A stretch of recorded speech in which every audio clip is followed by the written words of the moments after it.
exercise 1.3 question number 1 limit x approaches to 3 2x plus 4। हमने ये जो फंक्शन हमारे पास 2x plus 4 है इसकी लिमिट फाइंड आउट करनी है जब x 3 को अप्रोच कर रहा है।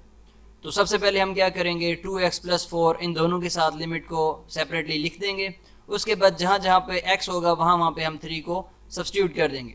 तो यहाँ पे 2x में हम x की जगह पे 3 लिख देंगे और 4 के साथ चूंकि x नहीं है इस वजह से 4 एज इट इज साथ आता रहेगा। फिर 2 3s are 6 एंड 6 plus 4 10। तो ये हमने लिमिट फाइंड आउट कर ली है हमारे फंक्शन 2x plus 4 की। जब x 3 को अप्रोच कर रहा था तो हमारा आंसर जो बना है वो 10 बना है। इसी तरह से हमारे पास जैसे ये पार्ट नंबर 5 है, इसमें हमारे पास फंक्शन है square root x cube plus 1 minus square root x square plus 5 और x अप्रोच कर रहा है 2 को। हमने सबसे पहले लिमिट को सेपरेटली दोनों वैल्यूज़ के साथ लिख दिया। उसके बाद जहाँ जहाँ पर x था वहाँ पे हमने 2 को सब्स्टिट्यूट कर दिया। उसके बाद 2 का cube 8 and 8 plus 1 9 and 2 square 4 4 plus 5 9 and under root 9 से कैंसिल आउट हो जाएंगे और हमारा जो आंसर बनेगा वो 0 हो जाएगा। तो लिमिट फाइंड आउट करने का तरीका जो बेसिकली है, आपने हमारे पास फंक्शन के अंदर वेरिएबल जिस वैल्यू को अप्रोच कर रहा होगा उस वैल्यू को आपने पुट कर देना है और थोड़ा सा सिंप्लीफाई करना है और उसके बाद जो आपके पास है फाइनल आंसर आ जाएगा। Question number 2 part number 1 limit x cube minus x divided by x plus 1 where x approaches to minus 1। अब हमारे पास क्वेश्चन नंबर 2 जो है इसमें भी हमने बेसिकली लिमिट फाइंड आउट करनी है, लेकिन इसमें अगर हम डायरेक्ट -1 को पुट करते हैं तो -1 + 1 0 हो जाएगा और जब भी किसी वैल्यू को 0 से डिवाइड करते हैं तो हमारा आंसर जो है वो इन्फिनिटी हो जाता है, मैथ एरर आ जाता है, अनडिफाइन हो जाता है। तो इस वजह से हम इसे डायरेक्ट लिमिट फाइंड आउट नहीं करेंगे क्वेश्चन नंबर 2 में। क्वेश्चन नंबर 2 के जितने भी पार्ट्स हैं इसे हम थोड़ा सा अलजेब्रिकली सॉल्व करेंगे, कुछ फार्मूलाज लगाएंगे स्क्वायर के, क्यूब के और थोड़ी सी फैक्टराइजेशन करेंगे और उसके बाद हम एंड पे एट द एंड हम x की वैल्यू जो है उसको सब्स्टिट्यूट करके अपना आंसर हासिल करेंगे। तो जैसा कि इस क्वेश्चन में आप देख सकते हैं एक्स क्यूब माइनस एक्स में से हमने x को कॉमन ले लिया और हमारे पास अंदर जो एक्स स्क्वायर माइनस 1 बच गया। फिर एक्स स्क्वायर माइनस 1 जो है 1 के ऊपर हम स्क्वायर लगा सकते हैं क्योंकि 1 का स्क्वायर भी 1 ही होता है। तो ये फार्मूला बन चुका है a square minus b square और इसको हम लिख सकते हैं a plus b and a minus b. उसके बाद x प्लस 1 से कैंसिल आउट हो जाएगा और हमारे पास x इंटू एक्स माइनस 1 बच जाएगा और इसमें अब हम x की जगह पे -1 को लिख सकते हैं और हमारे पास जो आंसर बन जाएगा -1 -2 और -2 को जब -1 से मल्टीप्लाई करवाएंगे तो आंसर हमारे पास 2 बन जाएगा। तो हमने सिर्फ लिमिट लेते वक्त एक चीज़ का ख्याल रखना है कि हमारे पास डिनोमिनेटर में 0 नहीं बनना चाहिए। अगर आपका डिनोमिनेटर में 0 बन रहा है तो उससे होगा ये कि आपका फंक्शन जो है वो अनडिफाइन हो जाएगा।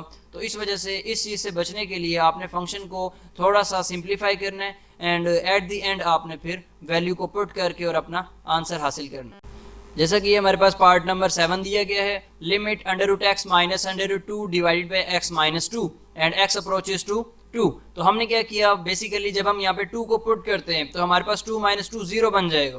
तो 0 बनेगा तो ये पूरी लिमिट हमारे पास जो है वो अनडिफाइन हो जाएगी, मैथ एरर आ जाएगा जो कि हम नहीं चाहते। तो इसके लिए हम क्या करेंगे, थोड़ा सा सिंप्लीफाई करेंगे। अब इसमें क्या सिंप्लीफाई करें, हमने रैशनलाइजेशन की है। हमारे पास जो ऊपर वैल्यू है √x माइनस √2 इसके कॉन्जुगेट से इसे मल्टीप्लाई और डिवाइड कर दिया। तो यहाँ पे माइनस था, हमने प्लस का साइन लगा के इसे मल्टीप्लाई और डिवाइड कर दिया और उसके बाद हमारे पास जो ऊपर बनेगा a minus b a plus b, तो ये बन जाएगा a square minus b square और नीचे हमारे पास x माइनस 2 √x प्लस √2 हमारे पास एज इट इज आ जाएंगे। उसके बाद स्क्वायर रूट से कैंसिल आउट हो जाएंगे, यहाँ पे x बच जाएगा और इसी तरह से यहाँ पे हमारे पास 2 बच जाएगा। उसके बाद x माइनस 2 से कैंसिल आउट हो जाएंगे। अब हम अपने फंक्शन के अंदर जो 2 है उसको पुट कर देंगे और √2 प्लस √2 ये हमारे पास 2 √2 बन जाएगा और ये हमारा फाइनल आंसर आएगा जब हम लिमिट अप्लाई करेंगे हमारे फंक्शन के ऊपर। और ये अनडिफाइंड भी नहीं हुआ क्योंकि हमने इसे थोड़ा सा सिंप्लीफाई कर लिया है। लेकिन अगर आप डायरेक्ट लिमिट पुट करते हैं जैसा कि क्वेश्चन नंबर 1 में किया है तो फिर आपका फंक्शन अनडिफाइन हो जाएगा। तो इस वजह से इन चीज़ों से ख्याल रखना आपने। ये हमारे पास लॉ ऑफ साइन है, if theta is measured in radian the limit theta approaches to 0 sine theta upon theta is equal to 1। ये बेसिकली सैंडविच थ्योरम है और इसका प्रूफ जो है पेज नंबर 25 पे है। इसको भी हम आगे फर्दर डिस्कस करेंगे। अभी हम फिलहाल चलते हैं क्वेश्चन नंबर 3 की जानिब जिसमें ये सैंडविच थ्योरम इस्तेमाल किया जाएगा। क्वेश्चन नंबर 1 में जैसे कि आपने देखा डायरेक्ट लिमिट फाइंड आउट की, फिर क्वेश्चन नंबर 2 में हमने थोड़ा सा अलजेब्रिकली सॉल्व करके और फिर उसमें लिमिट फाइंड आउट की। इस क्वेश्चन नंबर 3 के जो पार्ट्स हैं इसके अंदर बेसिकली हमने सैंडविच थ्योरम का इस्तेमाल करना है। जिसका प्रूफ दिया हुआ है पेज नंबर 25 के ऊपर। क्वेश्चन नंबर 3 में हमारे पास फर्स्ट पार्ट है limit sine 7x divide by x where x approaches to 0। तो हमने क्या करना है, put t is equal to 7x, तो ये 7 हमारे पास जो है वहाँ पे जाके डिवाइड हो जाएगा लेफ्ट साइड पे, तो x की वैल्यू जो है वो बन जाएगी t डिवाइडेड बाय 7। तो ये हमारे पास जो 7x था इसको हमने लेट किया कि ये हमारे पास t के इक्वल है। अब किसी भी वेरिएबल के इक्वल इसको कंसिडर कर सकते हैं। और उसके बाद when x approaches to 0 then t also approaches to 0। जब x 0 को अप्रोच कर रहे तो t भी लाजमी सी बात है 0 को अप्रोच करेगा। तो हमारे पास जो फंक्शन है वो कुछ इस तरह से बन जाएगा, 7x की जगह पे हमने t सपोज किया था तो वहाँ पे t पुट कर देंगे, और x की वैल्यू हमने उसी इक्वेशन से बनाई थी और वो बनी थी t ओवर 7, और उसको वहाँ पे पुट कर देंगे, और x अप्रोचेस टू 0 जो है उसकी जगह पे t अप्रोचेस टू 0 कर देंगे।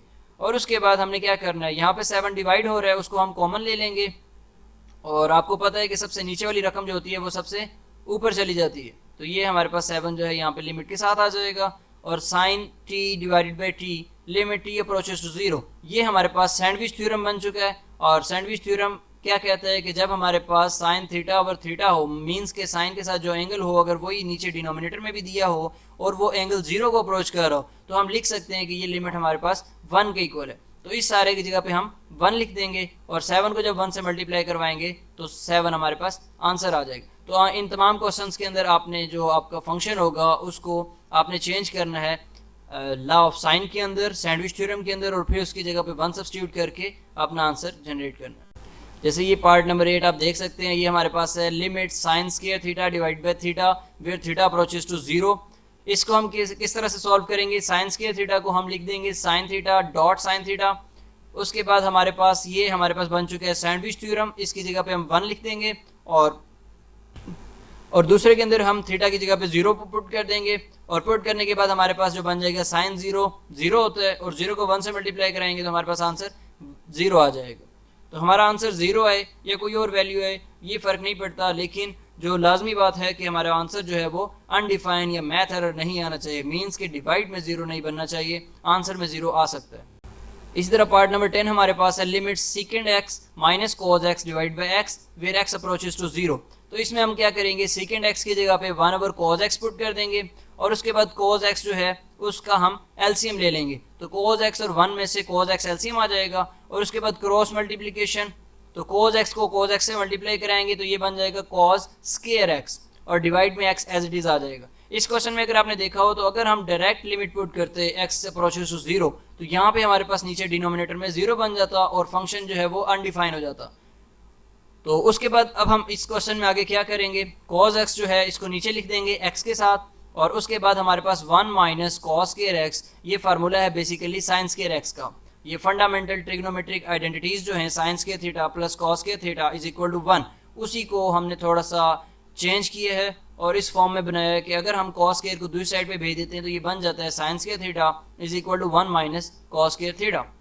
उसके बाद अब साइन स्क्वायर x को हमने ब्रेकअप किया, साइन स्क्वायर x को अब हमने sine x dot sine x की फॉर्म में लिख दिया, और उसके बाद हमारे पास जो ये लेफ्ट साइड पे बना limit x approaches to 0 sine x over x, ये बेसिकली सैंडविच थ्योरम बन चुका है और ये इक्वल होता है 1 के, और जो बाकी हमारे पास फंक्शन बन गया है उसमें हमने 0 को पुट किया, और ये हमारे पास साइन 0 0 एंड कॉस 0 1। तो ये हमारे पास जब 1 को 0 से मल्टीप्लाई करवाएंगे तो हमारा आंसर 0 बन जाएगा। ये कुछ फार्मूलाज हैं हमारे पास जिनको हम इस्तेमाल करेंगे नेक्स्ट क्वेश्चन के अंदर। पहला फार्मूला हमारे पास है limit n approaches to infinity 1 plus 1 over n whole raised to the power n is equal to e, and second हमारे पास है limit x approaches to 0 1 plus x whole raised to the power 1 over x is equal to e where e is equal to 2.718281 and so on। इनके proof भी हमारे पास book में दिए गए हैं पेज नंबर 23 के ऊपर। इसी तरह से हमारे पास थर्ड वन जो है limit x approaches to 0 a raise to the power x minus 1 divide by x is equal to log of a base e और log ऑफ a। तो ये हमारे पास कुछ फार्मूले हैं जो आगे हमने नेक्स्ट क्वेश्चन में इस्तेमाल करने हैं, तो इनको आपको याद करना है, ये MCQs वगैरह में भी आ सकते हैं। क्वेश्चन नंबर 4 हमारे पास है first part limit 1 plus 1 over n whole raise to the power 2n where n approaches to plus infinity. तो इस क्वेश्चन अब हम कैसे सॉल्व करेंगे, इस क्वेश्चन को सॉल्व करने का बेसिकली तरीक़ाकार ये है कि हमने यहाँ से 2 जो है इसको कॉमन ले लिया और ये जो अंदर हमारे पास है ये e के इक्वल है। अभी हम इसका फार्मूला पढ़ के आ चुके हैं। इस सारे की जगह पे हम e लिख देंगे और ये हमारे पास e raise to the power 2 बन जाएगा और ये हमारा आंसर आ गया। इसी तरह से नेक्स्ट पार्ट है हमारे पास limit n approaches to plus infinity 1 plus 1 over n whole raise to the power 1 over n over 2। तो इसमें हम क्या करेंगे, इसमें हम 1 ओवर 2 को कॉमन ले लेंगे और ये हमारे पास एंड पे जो फार्मूला बनेगा ये बेसिकली e का फार्मूला है और 1 ओवर 2 ऊपर एज इट इज़ आ जाएगा और ये हमारे पास आंसर आ गया square root e। Part number 8 में आप देख सकते हैं हमारे पास क्वेश्चन है limit 1 plus 2x square whole raise to the power 1 over x square where x approaches to 0। तो इसमें हमने क्या किया है, क्वेश्चन में बेसिकली हमने जो पावर है उसको 2 से मल्टीप्लाई और 2 से डिवाइड कर दिए और उसके बाद हमारे पास जो ऊपर वाला 2 है उसको हमने कॉमन ले लिया और ये हमारे पास जो बना है ये e का फार्मूला बन चुका है और इसकी जगह पे हम e को सब्स्टिट्यूट कर देंगे। हमारे पास जो वैल्यू यहाँ पे होगी 2x स्क्वायर वही हमारे पास पावर में डिनोमिनेटर में होनी चाहिए 2x स्क्वायर, और अगर वो सेम है वैल्यूज़ और x जो है वो 0 को अप्रोच कर रहा है तो हम लिख सकते हैं कि हमारे पास ये वैल्यू जो है वो e के इक्वल है और ये हमारे पास जो आंसर बनेगा वो फाइनली e स्क्वायर बन जाएगा। इसी तरह से पार्ट नंबर अगर आप नेक्स्ट 9 में देखें, यहाँ पे नंबरिंग की थोड़ी सी मिस्टेक है। Limit 1 minus 2h whole raise to the power 1 over h where h approaches to 0। तो इस क्वेश्चन को आप कैसे सॉल्व करेंगे, जैसा कि मैंने अभी आपको बताया प्रीवियस क्वेश्चन में कि हमारे पास जो वैल्यू यहाँ पे दी होगी वही वैल्यू हमने पावर में डिनोमिनेटर में जनरेट करनी है। तो यहाँ पे -2 दिया गया है तो -2 हम पावर में कैसे बनाएंगे, -2 से मल्टीप्लाई और -2 से डिवाइड कर देंगे और -2 जो ऊपर वाली वैल्यू है उसको हम कॉमन ले लेंगे और बाकी जो अंदर हमारे पास वैल्यू बन जाएगी वो e के इक्वल होगी। Limit 1 minus 2h whole raise to the power 1 divide by -2h where h approaches to 0। ये सारा e के इक्वल हो जाएगा और जो हमारे पास होल पावर है -2 वो एज इट इज़ आ जाएगी और इसको हम नीचे बेस में डिनोमिनेटर में भी ले जाके लिख सकते हैं। इसको हम लिख सकते हैं 1 डिवाइड बाय e स्क्वायर और ये हमारे पास फाइनल लिमिट का आंसर आ जाएगा।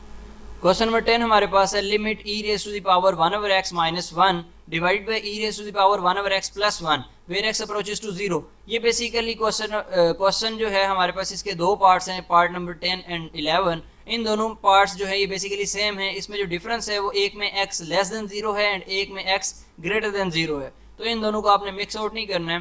क्वेश्चन नंबर 10 जो है उसमें करने का तरीका कुछ ऐसे है, put x is equal to -t। तो जहाँ पे हमारे पास क्वेश्चन में x दिया गया है वहाँ पे हम -t को पुट कर दें। माइनस क्यों पुट करें, माइनस इसलिए क्योंकि x इज लेस देन 0, 0 से छोटी वैल्यू है तो इसलिए वो माइनस में होगी।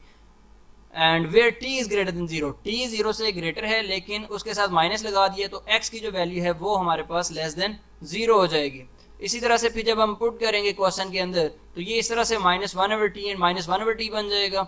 क्योंकि x हमारे पास 0 को अप्रोच कर रहे हैं तो t फिर 0 को ही अप्रोच करेगा और उसके बाद हमारे पास t की वैल्यू जब हम 0 को पुट करेंगे तो 1 ओवर 0 जो है हमारे पास ये इन्फिनिटी बन जाएगा और e raise to the power minus infinity is equal to 1 over e raise to the power infinity is equal to 1 over infinity. तो e की पावर इन्फिनिटी जो है वो भी एक वैल्यू इन्फिनिटी बनेगी।